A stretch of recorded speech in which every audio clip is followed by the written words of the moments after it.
大家好，我是 Steph. Hello and welcome to my channel, everybody. This is the second video in this little mini series that I wanted to do about learning Chinese. And if you like these videos, make sure to give them a thumbs up and hit the subscribe button so you can get more of this content about language learning, as well as my content about books and booktube and the love for reading in general. As I mentioned when I first started this channel, I don't only love books, obviously, but I also really like languages. And so I wanted to make a little bit of a dedicated diversion talking about languages, and in particular Mandarin, which is the one that I'm currently mostly focusing on. And so in this video I wanted to talk about my journey with Mandarin so far, because actually I started learning my first characters when I was around 8 or 9 years old, which is a long while ago. Let's just put it that way. And it's only been in the past year or so that I started learning Mandarin properly in a systematic way.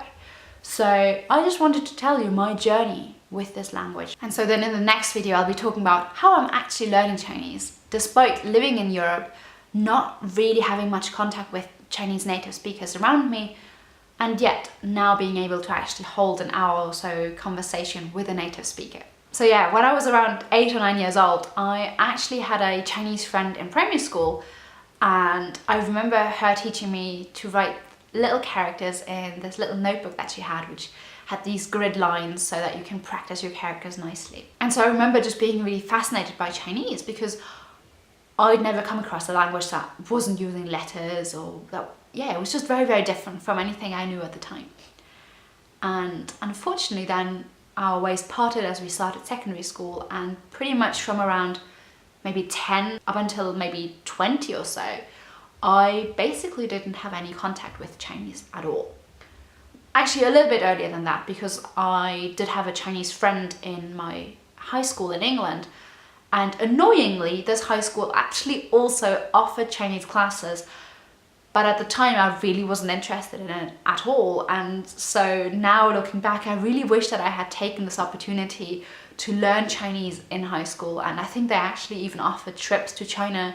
And I know my maths teacher went, and I'm kind of really annoyed that I didn't take this opportunity at the time, but I just, at that time, did not care at all about Chinese. So then, aged around 22 or so, I started thinking that I wanted to learn another language. I'd been learning French and Spanish at that point, and I was living in London at the time. And somehow, I don't remember how exactly, I came up with the idea that I wanted to learn Mandarin Chinese. And at that time, I then started taking about weekly courses at university with a native speaker in a classroom setting. Unfortunately, I also didn't really do much else other than sit in a class for 2 hours on, I don't know, a Monday night or something. And that unfortunately is not the best way to learn a language. So even though I went for around half a year, I don't feel like I really learned a lot. I didn't really do any self-study kind of thing. I didn't really practice between lessons.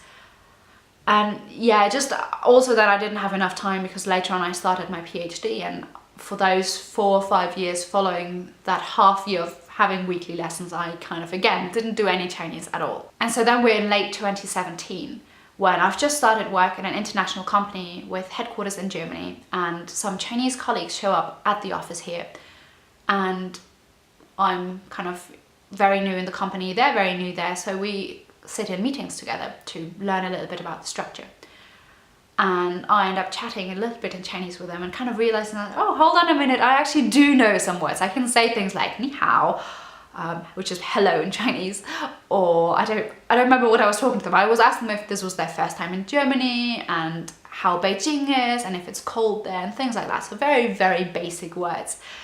And I kind of realized at the time that actually I do remember some of the words, even though it had been about 4 or 5 years since I last had lessons, and I hadn't really been practicing at all.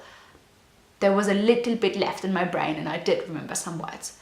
And these girls really, really encouraged me. They were saying, you know, you do know some Chinese, and you need to learn this. And I don't remember, but it was kind of this sense that actually now I'm done with a PhD, I do have more spare time.